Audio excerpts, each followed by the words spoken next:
ವ್ಯಾಪಾರಿಗಳಿಗೆ ವರ್ತಕರಿಗೆ UPI transaction ಆಧಾರದ ಮೇಲೆ ವಾಣಿಜ್ಯ ತೆರಿಗೆ ಇಲಾಖೆ ನೋಟಿಸ್ ಕೊಟ್ಟು ಶಾಕ್ ಕೊಟ್ಟಿತ್ತು. ಇದನ್ನ ಸಿಎಂ ನೇತೃತ್ವದಲ್ಲಿ ಸಂಧಾನ ಪಡಿಸಲಾಗಿತ್ತು. ಆದರೆ ಇದೀಗ ರಾಜ್ಯ ಸರ್ಕಾರದ ಕಡೆಯಿಂದ ಮತ್ತೊಂದು ಶಾಕ್ ಕರ್ನಾಟಕದ ನಾಗರಿಕರಿಗೆ ಎದುರಾಗ್ತಾ ಇದೆ. ಕಟ್ಟಡದ ಸೆಸ್ ಅನ್ನ ವಿಧಿಸಲಿಕ್ಕೆ ಇವತ್ತು ನಡೆದ ಕ್ಯಾಬಿನೆಟ್ ಮೀಟ್ನಲ್ಲಿ ನಿರ್ಧರಿಸಲಾಗಿದೆ. ಬಹುಮಹಡಿ ಕಟ್ಟಡಗಳಿಗೆ ಸೆಸ್ ಶಾಕ್ ಎದುರಾಗಲಿದೆ. 1% ಸೆಸ್ ಕಟ್ಟುವಂತೆ ಕ್ಯಾಬಿನೆಟ್ ನಿರ್ಧರಿಸಿದೆ. ವಾಣಿಜ್ಯ, ಕೈಗಾರಿಕೆ ಹಾಗೆ ಶಿಕ್ಷಣ, ಆಸ್ಪತ್ರೆಗಳು, ಅಪಾರ್ಟ್ಮೆಂಟ್ ಗಳಿಗೆ ಈ ಸೆಸ್ ಅನ್ವಯ ಆಗೋದಿದೆ.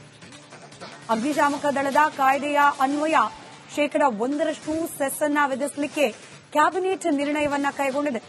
ಹೊಸದಾಗಿ ನಿರ್ಮಿಸಿರುವ ಕಟ್ಟಡಗಳಿಗೆ ಸೆಸ್ ಫಿಕ್ಸ್. ಪಟ್ಟಣ ಪಂಚಾಯಿತಿ, ಪುರಸಭೆ, ನಗರಸಭೆ, ಪಾಲಿಕೆ ವ್ಯಾಪ್ತಿಯಲ್ಲಿ ಸೆಸ್ ಸಂಗ್ರಹಕ್ಕೆ ನಿರ್ಧಾರ ಮಾಡಲಾಗಿದೆ.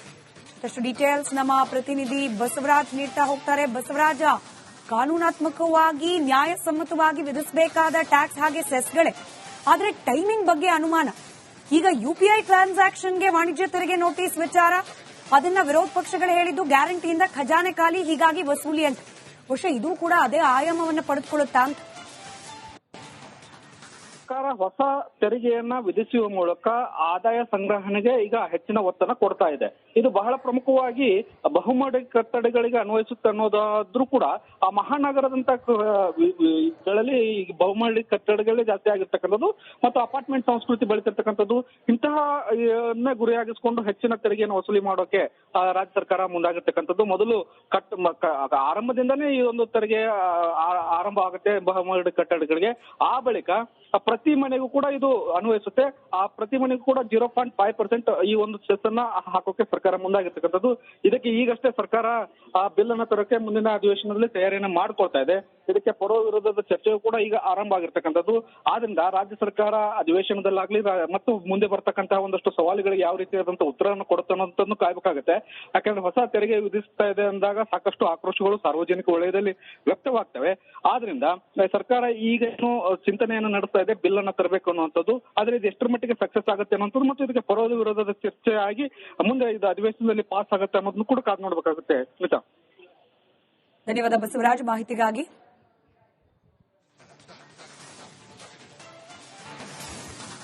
ವ್ಯಾಪಾರಿಗಳಿಗೆ ವರ್ತಕರಿಗೆ ಯುಪಿಐ ಟ್ರಾನ್ಸಾಕ್ಷನ್ ಆಧಾರದ ಮೇಲೆ ವಾಣಿಜ್ಯ ತೆರಿಗೆ ಇಲಾಖೆ ನೋಟಿಸ್ ಕೊಟ್ಟು ಶಾಕ್ ಕೊಟ್ಟಿತ್ತು.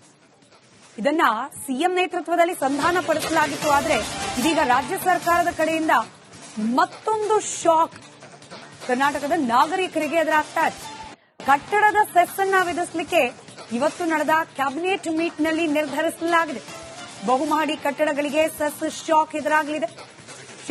1% ಸೆಸ್ ಕಟ್ಟುವಂತೆ ಕ್ಯಾಬಿನೆಟ್ ನಿರ್ಧರಿಸಿದೆ. ವಾಣಿಜ್ಯ, ಕೈಗಾರಿಕೆ ಹಾಗೆ ಶಿಕ್ಷಣ, ಆಸ್ಪತ್ರೆಗಳು, ಅಪಾರ್ಟ್ಮೆಂಟ್ ಗಳಿಗೆ ಈ ಸೆಸ್ ಅನ್ವಯ ಆಗೋದಿದೆ.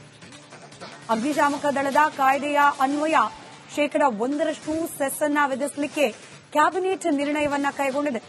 ಹೊಸದಾಗಿ ನಿರ್ಮಿಸಿರುವ ಕಟ್ಟಡಗಳಿಗೆ ಸೆಸ್ ಫಿಕ್ಸ್. ಪಟ್ಟಣ ಪಂಚಾಯಿತಿ, ಪುರಸಭೆ, ನಗರಸಭೆ, ಪಾಲಿಕೆ ವ್ಯಾಪ್ತಿಯಲ್ಲಿ ಸೆಸ್ ಸಂಗ್ರಹಕ್ಕೆ ನಿರ್ಧಾರ ಮಾಡಲಾಗಿದೆ. ಮತ್ತಷ್ಟು ಡೀಟೇಲ್ಸ್ ನಮ್ಮ ಪ್ರತಿನಿಧಿ ಬಸವರಾಜ್ ನೀಡ್ತಾ ಹೋಗ್ತಾರೆ. ಬಸವರಾಜ, ಕಾನೂನಾತ್ಮಕವಾಗಿ ನ್ಯಾಯಸಮ್ಮತವಾಗಿ ವಿಧಿಸಬೇಕಾದ ಟ್ಯಾಕ್ಸ್ ಹಾಗೆ ಸೆಸ್ಗಳೇ, ಆದರೆ ಟೈಮಿಂಗ್ ಬಗ್ಗೆ ಅನುಮಾನ. ಈಗ ಯುಪಿಐ ಟ್ರಾನ್ಸಾಕ್ಷನ್ಗೆ ವಾಣಿಜ್ಯ ತೆರಿಗೆ ನೋಟಿಸ್ ವಿಚಾರ, ಅದನ್ನ ವಿರೋಧ ಪಕ್ಷಗಳು ಹೇಳಿದ್ದು ಗ್ಯಾರಂಟಿಯಿಂದ ಖಜಾನೆ ಖಾಲಿ, ಹೀಗಾಗಿ ವಸೂಲಿ ಅಂತ. ಬಹುಶಃ ಇದು ಕೂಡ ಅದೇ ಆಯಾಮವನ್ನು ಪಡೆದುಕೊಳ್ಳುತ್ತಾ ಅಂತ. ಸರ್ಕಾರ ಹೊಸ ತೆರಿಗೆಯನ್ನ ವಿಧಿಸುವ ಮೂಲಕ ಆದಾಯ ಸಂಗ್ರಹಣೆಗೆ ಈಗ ಹೆಚ್ಚಿನ ಒತ್ತನ್ನು ಕೊಡ್ತಾ ಇದೆ. ಇದು ಬಹಳ ಪ್ರಮುಖವಾಗಿ ಬಹುಮಹಡಿ ಕಟ್ಟಡಗಳಿಗೆ ಅನ್ವಯಿಸುತ್ತೆ ಅನ್ನೋದಾದ್ರೂ ಕೂಡ ಆ ಮಹಾನಗರದಂತ ಗಳಲ್ಲಿ ಬಹುಮಹಡಿ ಕಟ್ಟಡಗಳೇ ಜಾಸ್ತಿ ಆಗಿರ್ತಕ್ಕಂಥದ್ದು ಮತ್ತು ಅಪಾರ್ಟ್ಮೆಂಟ್ ಸಂಸ್ಕೃತಿ ಬೆಳೀತಿರ್ತಕ್ಕಂಥದ್ದು, ಇಂತಹ ಗುರಿಯಾಗಿಸಿಕೊಂಡು ಹೆಚ್ಚಿನ ತೆರಿಗೆಯನ್ನು ವಸೂಲಿ ಮಾಡೋಕೆ ರಾಜ್ಯ ಸರ್ಕಾರ ಮುಂದಾಗಿರ್ತಕ್ಕಂಥದ್ದು. ಮೊದಲು ಆರಂಭದಿಂದನೇ ಈ ಒಂದು ತೆರಿಗೆ ಆರಂಭ ಆಗುತ್ತೆ ಬಹುಮಹಡಿ ಕಟ್ಟಡಗಳಿಗೆ. ಆ ಬಳಿಕ ಪ್ರತಿ ಮನೆಗೂ ಕೂಡ ಇದು ಅನ್ವಯಿಸುತ್ತೆ. ಆ ಪ್ರತಿ ಮನೆಗೂ ಕೂಡ 0.5% ಈ ಒಂದು ಸೆಸ್ ಅನ್ನ ಹಾಕೋಕೆ ಸರ್ಕಾರ ಮುಂದಾಗಿರ್ತಕ್ಕಂಥದ್ದು. ಇದಕ್ಕೆ ಈಗಷ್ಟೇ ಸರ್ಕಾರ ಆ ಬಿಲ್ ಅನ್ನ ತರೋಕೆ ಮುಂದಿನ ಅಧಿವೇಶನದಲ್ಲಿ ತಯಾರಿಯನ್ನ ಮಾಡ್ಕೊಳ್ತಾ ಇದೆ. ಇದಕ್ಕೆ ಪರ ವಿರೋಧದ ಚರ್ಚೆಯು ಕೂಡ ಈಗ ಆರಂಭ ಆಗಿರ್ತಕ್ಕಂಥದ್ದು. ಆದ್ರಿಂದ ರಾಜ್ಯ ಸರ್ಕಾರ ಅಧಿವೇಶನದಲ್ಲಾಗ್ಲಿ ಮತ್ತು ಮುಂದೆ ಬರ್ತಕ್ಕಂತಹ ಒಂದಷ್ಟು ಸವಾಲುಗಳಿಗೆ ಯಾವ ರೀತಿಯಾದಂತಹ ಉತ್ತರವನ್ನು ಕೊಡುತ್ತೆ ಅನ್ನೋದನ್ನು ಕಾಯಬೇಕಾಗುತ್ತೆ. ಯಾಕಂದ್ರೆ ಹೊಸ ತೆರಿಗೆ ವಿಧಿಸ್ತಾ ಇದೆ ಅಂದಾಗ ಸಾಕಷ್ಟು ಆಕ್ರೋಶಗಳು ಸಾರ್ವಜನಿಕ ವಲಯದಲ್ಲಿ ವ್ಯಕ್ತವಾಗ್ತವೆ. ಆದ್ರಿಂದ ಸರ್ಕಾರ ಈಗ ಏನು ಚಿಂತನೆಯನ್ನು ನಡೆಸ್ತಾ ಇದೆ, ಬಿಲ್ ಅನ್ನ ತರಬೇಕು ಅನ್ನುವಂಥದ್ದು. ಆದ್ರೆ ಇದು ಎಷ್ಟರ ಮಟ್ಟಿಗೆ ಸಕ್ಸಸ್ ಆಗುತ್ತೆ ಅನ್ನೋದು ಮತ್ತು ಇದಕ್ಕೆ ಪರ ವಿರೋಧದ ಚರ್ಚೆ ಆಗಿ ಮುಂದೆ ಇದು ಅಧಿವೇಶನದಲ್ಲಿ ಪಾಸ್ ಆಗುತ್ತೆ ಅನ್ನೋದನ್ನು ಕೂಡ ಕಾದು ನೋಡಬೇಕಾಗುತ್ತೆ. ಸ್ಮಿತಾ, ಧನ್ಯವಾದ ಬಸವರಾಜ್ ಮಾಹಿತಿಗಾಗಿ.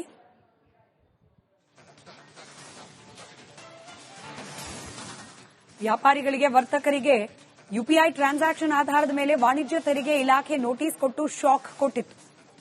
ಇದನ್ನ ಸಿಎಂ ನೇತೃತ್ವದಲ್ಲಿ ಸಂಧಾನ ಪಡಿಸಲಾಗಿತ್ತು. ಆದರೆ ಇದೀಗ ರಾಜ್ಯ ಸರ್ಕಾರದ ಕಡೆಯಿಂದ ಮತ್ತೊಂದು ಶಾಕ್ ಕರ್ನಾಟಕದ ನಾಗರಿಕರಿಗೆ ಎದುರಾಗ್ತಾ ಇದೆ. ಕಟ್ಟಡದ ಸೆಸ್ ಅನ್ನ ವಿಧಿಸಲಿಕ್ಕೆ ಇವತ್ತು ನಡೆದ ಕ್ಯಾಬಿನೆಟ್ ಮೀಟ್ನಲ್ಲಿ ನಿರ್ಧರಿಸಲಾಗಿದೆ. ಬಹುಮಹಡಿ ಕಟ್ಟಡಗಳಿಗೆ ಸೆಸ್ ಶಾಕ್ ಎದುರಾಗಲಿದೆ. 1% ಸೆಸ್ ಕಟ್ಟುವಂತೆ ಕ್ಯಾಬಿನೆಟ್ ನಿರ್ಧರಿಸಿದೆ. ವಾಣಿಜ್ಯ, ಕೈಗಾರಿಕೆ ಹಾಗೆ ಶಿಕ್ಷಣ, ಆಸ್ಪತ್ರೆಗಳು, ಅಪಾರ್ಟ್ಮೆಂಟ್ ಗಳಿಗೆ ಈ ಸೆಸ್ ಅನ್ವಯ ಆಗೋದಿದೆ. ಅಗ್ನಿಶಾಮಕ ದಳದ ಕಾಯ್ದೆಯ ಅನ್ವಯ 1% ಸೆಸ್ ಅನ್ನ ವಿಧಿಸಲಿಕ್ಕೆ ಕ್ಯಾಬಿನೆಟ್ ನಿರ್ಣಯವನ್ನ ಕೈಗೊಂಡಿದೆ. ಹೊಸದಾಗಿ ನಿರ್ಮಿಸಿರುವ ಕಟ್ಟಡಗಳಿಗೆ ಸೆಸ್ ಫಿಕ್ಸ್. ಪಟ್ಟಣ ಪಂಚಾಯಿತಿ, ಪುರಸಭೆ, ನಗರಸಭೆ, ಪಾಲಿಕೆ ವ್ಯಾಪ್ತಿಯಲ್ಲಿ ಸೆಸ್ ಸಂಗ್ರಹಕ್ಕೆ ನಿರ್ಧಾರ ಮಾಡಲಾಗಿದೆ. ಮತ್ತಷ್ಟು ಡೀಟೇಲ್ಸ್ ನಮ್ಮ ಪ್ರತಿನಿಧಿ ಬಸವರಾಜ್ ನೀಡ್ತಾ ಹೋಗ್ತಾರೆ. ಬಸವರಾಜ, ಕಾನೂನಾತ್ಮಕವಾಗಿ ನ್ಯಾಯಸಮ್ಮತವಾಗಿ ವಿಧಿಸಬೇಕಾದ ಟ್ಯಾಕ್ಸ್ ಹಾಗೆ ಸೆಸ್ಗಳೇ, ಆದ್ರೆ ಟೈಮಿಂಗ್ ಬಗ್ಗೆ ಅನುಮಾನ. ಈಗ ಯುಪಿಐ ಟ್ರಾನ್ಸಾಕ್ಷನ್ಗೆ ವಾಣಿಜ್ಯ ತೆರಿಗೆ ನೋಟಿಸ್ ವಿಚಾರ, ಅದನ್ನ ವಿರೋಧ ಪಕ್ಷಗಳು ಹೇಳಿದ್ದು ಗ್ಯಾರಂಟಿಯಿಂದ ಖಜಾನೆ ಖಾಲಿ, ಹೀಗಾಗಿ ವಸೂಲಿ ಅಂತ. ಬಹುಶಃ ಇದು ಕೂಡ ಅದೇ ಆಯಾಮವನ್ನು ಪಡೆದುಕೊಳ್ಳುತ್ತಾ ಅಂತ.